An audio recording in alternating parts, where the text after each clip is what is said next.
The late afternoon sun cast long, skeletal shadows across the overgrown lawn as Ethan Miller pulled his dusty Ford pickup into the driveway. The house loomed before him, a three-story Victorian relic painted in faded shades of grey and white.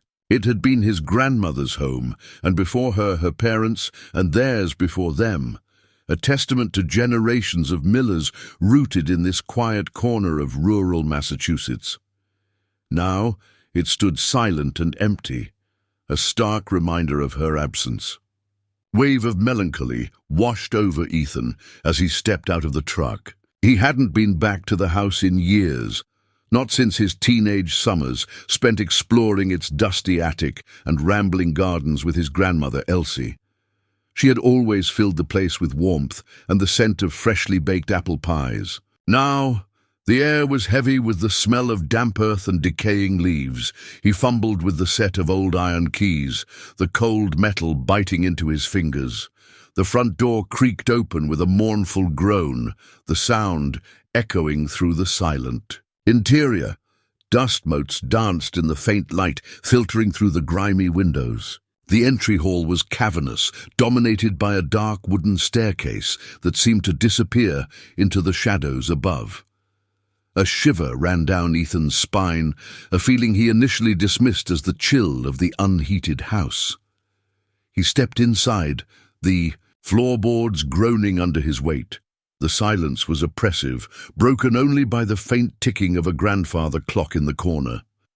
He walked into the living room, its furniture draped in white sheets like ghostly figures. He pulled one off a plush armchair, revealing the faded floral pattern beneath. He remembered sitting in that very chair as a child, listening to his grandmother tell stories of her youth. As he turned to leave the room, a book on a nearby bookshelf suddenly toppled over, landing on the floor with a soft thud. Ethan froze, his heart pounding in his chest. He stared at the book, a thick volume of classic ghost stories, lying face down on the worn rug. He hadn't touched the shelf. He hadn't even been close to it. He cautiously approached the shelf, scanning the other books. Nothing seemed out of place. He bent down and picked up the fallen book, his fingers brushing against the rough texture of the cover. He felt a sudden chill, a distinct drop in temperature, as if a cold breeze had swept through the room, though all the windows were closed. He glanced around, but there was no draft. He tried to rationalize the event. Perhaps the book had been precariously balanced and simply fallen on its own. But a nagging feeling of unease settled in his stomach. It was a feeling he couldn't shake, a sense that he wasn't alone in the house. Later that evening, after unpacking a few boxes, Ethan sat at the kitchen table, a half-eaten sandwich lying forgotten in front of him. He stared out the window at the darkening landscape, the trees outside swaying gently in the evening breeze. He felt a presence behind him, a subtle shift in the air. He turned around quickly, but there was nothing there. A faint whisper seemed to brush against his ear, a sound he couldn't quite decipher.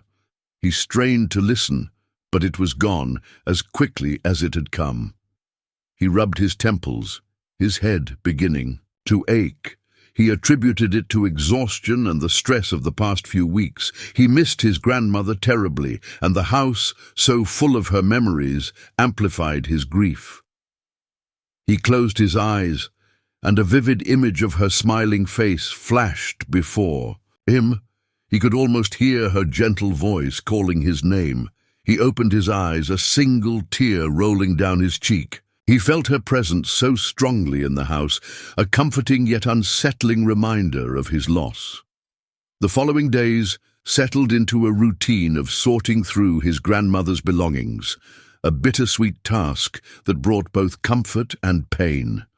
Each object held a memory, a fragment of her life. But the unsettling occurrences within the house continued, growing more frequent and pronounced. One morning, while making coffee, Ethan heard a distinct clatter from the dining room. He rushed in to find several pieces of silverware scattered. Across the floor, having apparently fallen from a drawer, he distinctly remembered closing the night before. He checked the drawer. It was firmly shut. He opened it, inspecting the remaining cutlery. Nothing seemed amiss.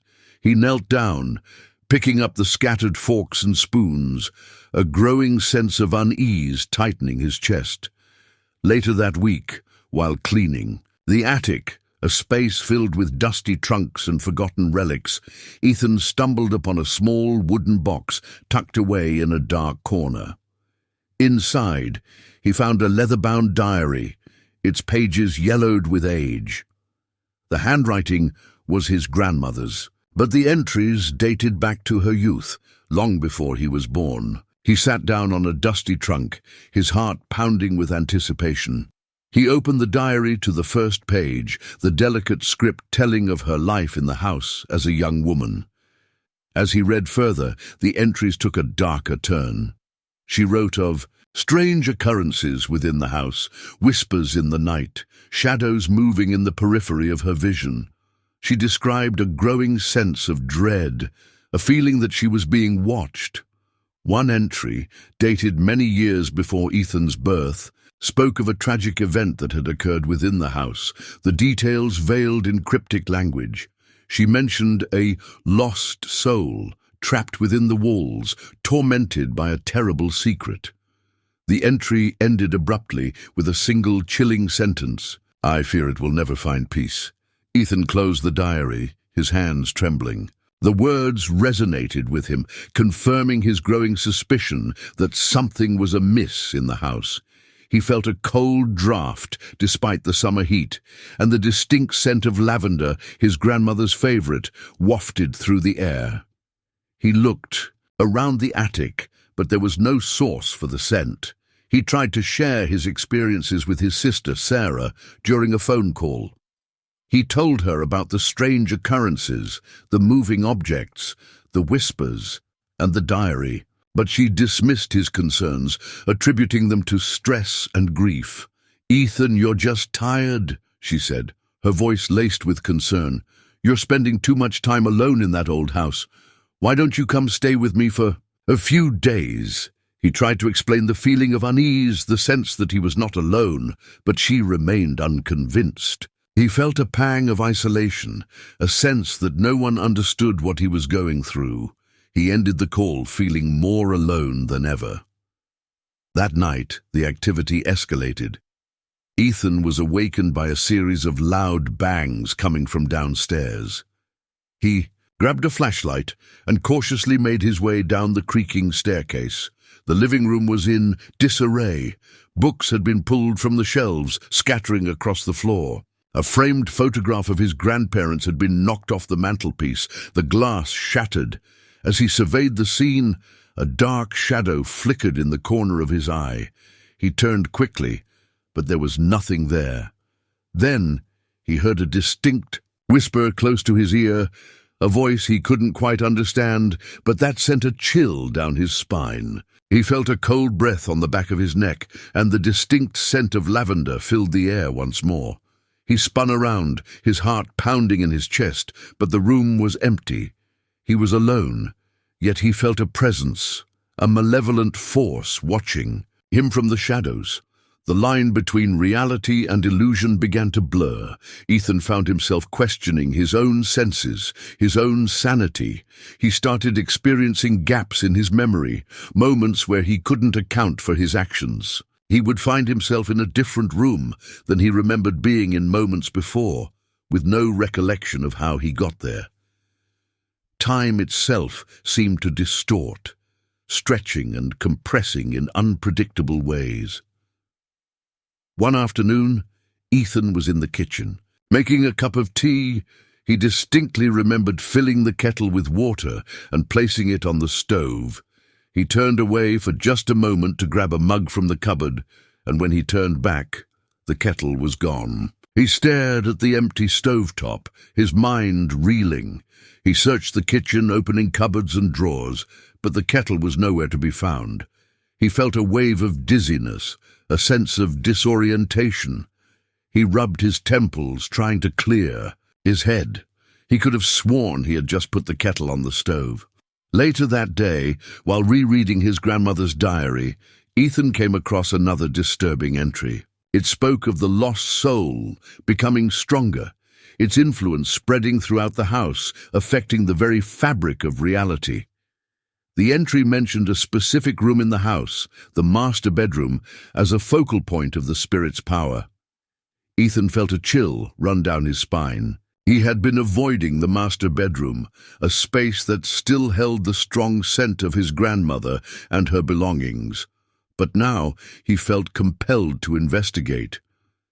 He slowly made his way upstairs, his footsteps echoing in the silent hallway. He reached the master bedroom door and hesitated, his hand hovering over the doorknob. He took a deep breath and pushed the door open. The room was filled with a heavy, stagnant air. The curtains were drawn, casting the room in a dim, shadowy light.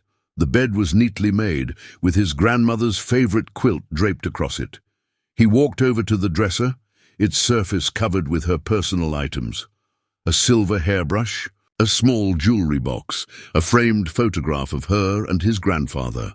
As he picked up the photograph, he noticed something strange. The image in the photograph seemed to shift, the faces of his grandparents blurring and distorting. He blinked, trying to clear his vision, but the image remained distorted. He dropped, the photograph as if it had burned him, his heart pounding in his chest. Then he heard a familiar voice, a voice he hadn't heard in months. "Ethan?" He turned around, his eyes widening in disbelief. Standing in the doorway was his sister, Sarah. He hadn't expected her to visit. "Sarah, what are you doing here?" he asked, his voice trembling. She smiled, a warm, familiar smile. "I was worried about you," she said, stepping into the room. "I wanted to make sure you were okay, but something was off." Her smile seemed forced, her eyes distant. She began to speak, but the words that came out of her mouth were not her own. "The lavender smells lovely today, doesn't it, dear?" she said, her voice taking on a higher pitch, mimicking his grandmother's. Ethan froze, his blood running, cold. He stared at his sister, his mind reeling. He knew those words. They were something his grandmother used to say. He took a step back, a sense of dread washing over him. He realized that the spirit was not just affecting the house, it was affecting the people within it. The incident with Sarah marked a turning point. The subtle disturbances escalated into outright manifestations. The veil between the living world and the spectral realm seemed to thin, allowing the spirit to exert a more tangible influence. Ethan's sense of reality continued to unravel, making it increasingly difficult to distinguish between what was real and what was not. Objects began to vanish and reappear in different locations. He would place his keys on the kitchen counter, only to find them moments later on the living room mantelpiece. He would be reading a book in the living room, only to find it suddenly in the attic. These occurrences, while seemingly minor, chipped away at his sanity, fueling his growing paranoia. The visual manifestations also intensified. He started seeing fleeting glimpses of a figure in the periphery of his vision, a dark shape, a fleeting shadow, a distorted human form. These apparitions were always quick and indistinct, leaving him questioning whether he had truly seen them or if they were merely figments of his imagination. One evening, while sitting in the living room, Ethan saw a clear image of a woman standing by the window. She was dressed in a long, dark dress, her face obscured by shadows. He stared at her, his heart pounding in his chest, finally seeing the spirit in a more concrete form. As he blinked, she vanished, leaving only the faint scent of lavender lingering in the air. Driven by a desperate need to understand what was happening, Ethan delved deeper into his grandmother's diary. He found more disturbing entries, detailing the tragic event that had occurred in the house. The entries spoke of a young woman named Eliza, who had lived in the house in the late 19th century. She had been deeply in love with a man who had tragically died in an accident. Overwhelmed by grief, Eliza had taken her own life in the master bedroom. The diary suggested that Eliza's spirit was trapped in the house, unable to move on due to the trauma of her death. She was searching for something, a way to find peace. But her grief and confusion kept her bound to the place of her demise. As Ethan read these entries, he felt a strange connection to Eliza's story. He understood her grief, her sense of loss. He too was grappling with the loss of someone he loved. This connection, however, only amplified his fear. He realized that he was not just dealing with a random haunting, he was dealing with a deeply troubled spirit, one whose pain resonated with his own. The isolation Ethan felt intensified. He stopped contacting his friends and family, convinced that they wouldn't understand. He became completely consumed by the haunting, his world shrinking to the confines of the old house. He spent his days researching local historical records, trying to find more information about Eliza and the events surrounding her death. He barely slept, haunted by nightmares of dark figures and whispering voices. His senses were constantly on high alert. Every creak of the house, every rustle of leaves outside the window, sending shivers down his spine. He was losing his grip on reality, the line between the real and the unreal becoming increasingly blurred. The climax arrived on a stormy night. The wind howled outside, rattling the windows and shaking the old house to its foundations. Rain lashed against the glass, creating a constant drumming sound that echoed through the empty rooms. Ethan sat, huddled in the living room, the only light coming from a flickering lamp on the table beside him. He had been rereading the final entries in his grandmother's diary, the ones that detailed the most disturbing aspects of Eliza's story. Suddenly, the lights flickered and went out, plunging the house into complete darkness. Ethan fumbled for his flashlight, his heart pounding in his chest. He switched it on, the beam of light cutting through the darkness. As he scanned the room, he saw it, a figure standing by the fireplace. It was Eliza. She was no longer a fleeting shadow or a distorted image. She was there in full form, a spectral figure dressed in a long, dark dress. Her face, previously obscured by shadows, was now visible, pale and gaunt, her eyes filled with a deep sadness. Ethan stared at her, his breath catching in his throat. He felt a wave of fear, but also a strange sense of pity. He could see the pain etched on her face, the torment that had kept her trapped in this house for so long. As he looked at her, the room began to change. The walls seemed to dissolve, the furniture fading away, replaced by a scene from the past. He was no longer in the living room. He was witnessing Eliza's final moments.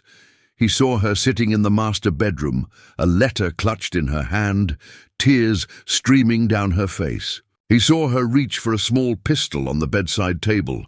The scene shifted again, and he saw the moment of her death, the flash of the gun, the echoing gunshot. He felt a wave of nausea, a sense of overwhelming sadness. He understood now. He understood her pain, her despair. Then Eliza turned her gaze towards him. Her eyes, filled with sorrow, met his. A single tear rolled down her cheek. She raised a trembling hand towards him, as if reaching out for help. Ethan, despite his fear, felt compelled to help her. He remembered a passage from his grandmother's diary, a mention of a locket that Eliza had cherished, a locket that had been lost after her death. The diary suggested that finding the locket might bring Eliza the peace she so desperately sought. He remembered seeing a small, ornate box in the attic, tucked away in a hidden compartment. He had dismissed it at the time, but now he realized its significance. He turned to Eliza, his voice trembling. "The locket," he said. "I think I know where it is." Eliza's eyes widened, a flicker of hope appearing in their depths. She nodded slowly, her gaze fixed on him. Ethan turned and ran out of the living room, his flashlight beam guiding him through the darkness. He raced up the stairs, his heart pounding in his chest.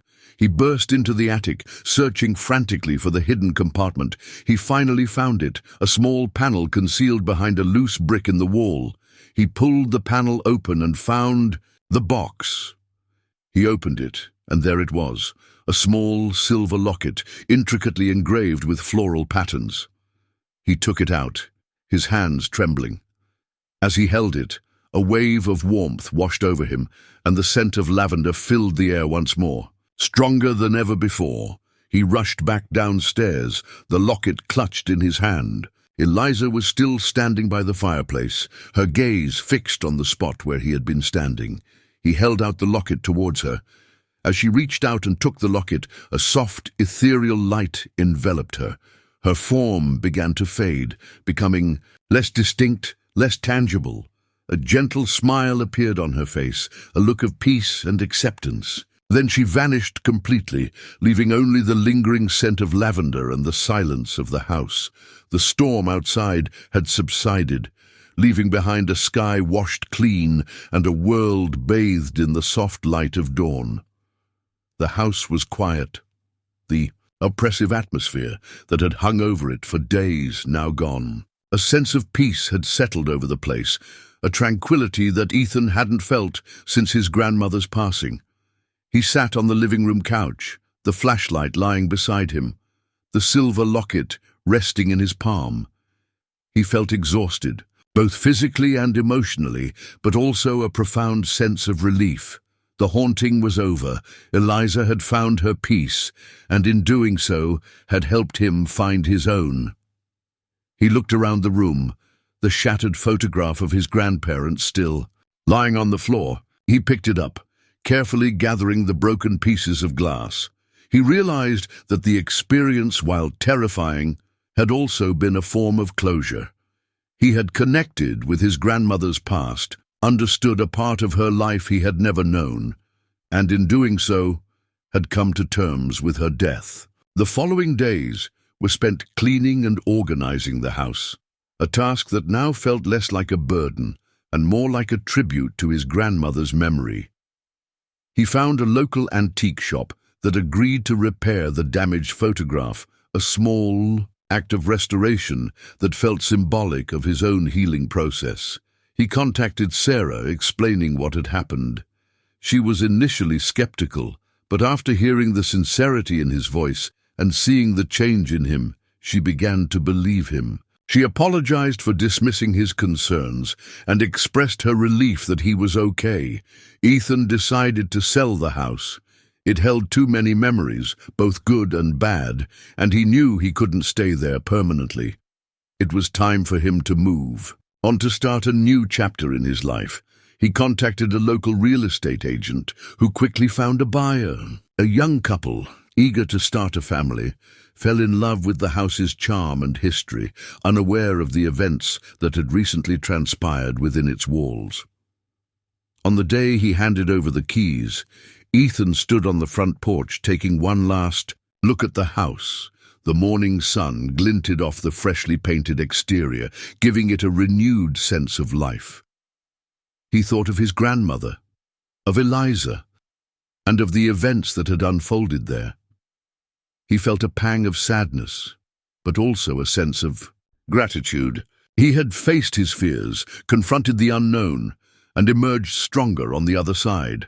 As he walked away, he felt a gentle breeze brush against his face, carrying with it the faint scent of lavender. He smiled, knowing that Eliza was finally at peace, and that he was too.